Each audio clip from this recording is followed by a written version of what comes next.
malikot. Okay, welcome back. Okay, bali may rides tayo. Kasama natin si Coco, yung aso ko na poodle. Pwede dadalhin natin siya sa may grooming clinic para pagupitan kasi sobrang init at nagbubuhol-buhol na yung kanyang mga balahibo. Tuwa niya yun, nakalabas.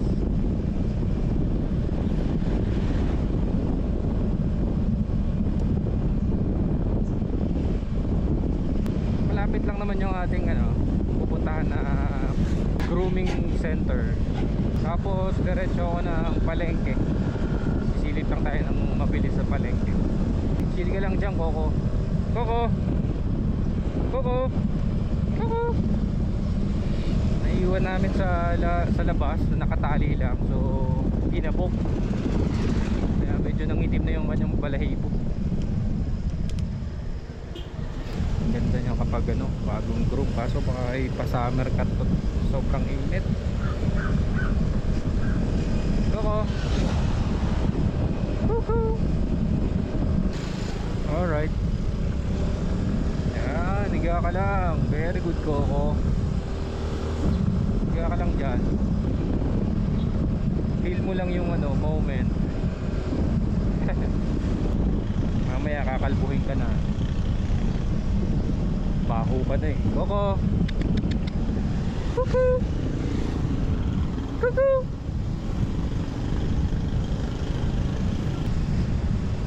Coco! Malapit na. Coco! Coco! Oh! Coco! Yo, ini-enjoy pa yung moment. Yan na, malapit na tayo. Dito lang to sa may nakalampas ng loto. Dito sa gawaan ng kape. Okay, sana bukas. Yun, bukas. Sana may nag-groom. May nag-groom?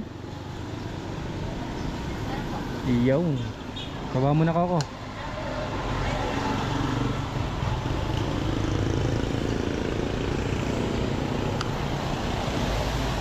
Baba.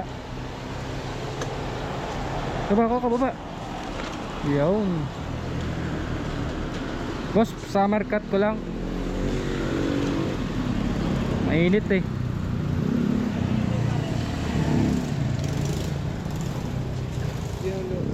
Buhol-buhol na.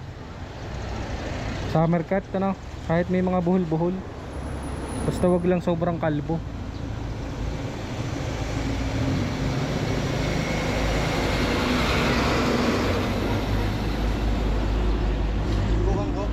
Sige, sige boss. Ikaw nang bahala dyan kay Coco. Bossing, balikan ko na lang ha. Ikaw nang bahala.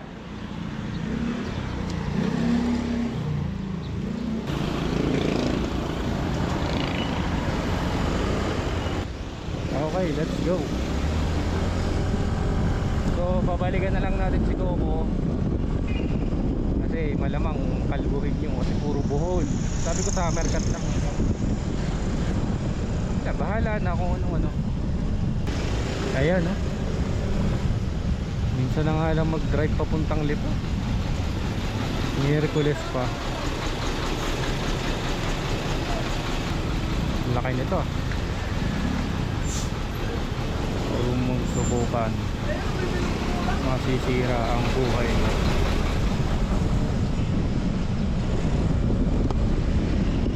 Sasalamin na. Makain ng mata kong liwanag.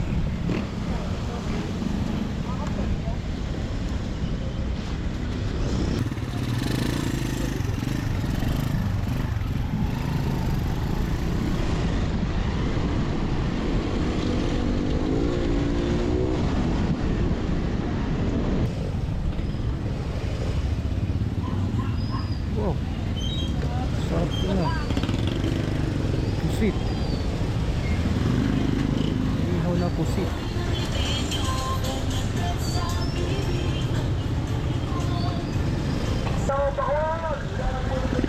Ito yung masarap na halo-halo.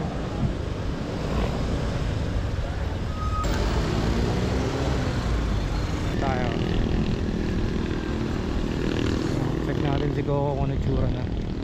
Oh! Ayun si Coco. Alam na niya yung tunog ng motor ko eh, no? Video natin si Coco.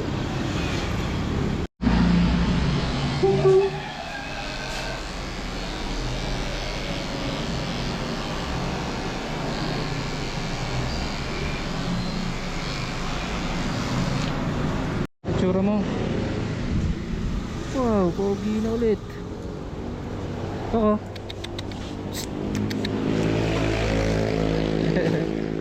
Ano? Tingnan. Oh. Pogi. Teka. Sakay na, sakay. Sakay.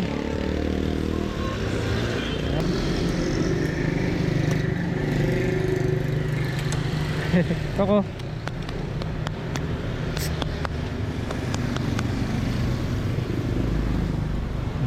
Sit down na, sit down.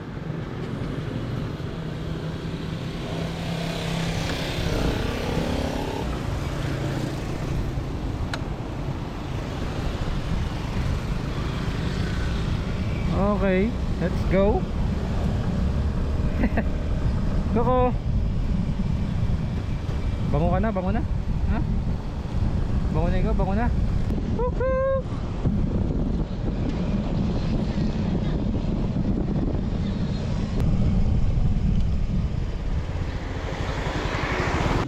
Baba ikaw. Ano nung umalis dyan?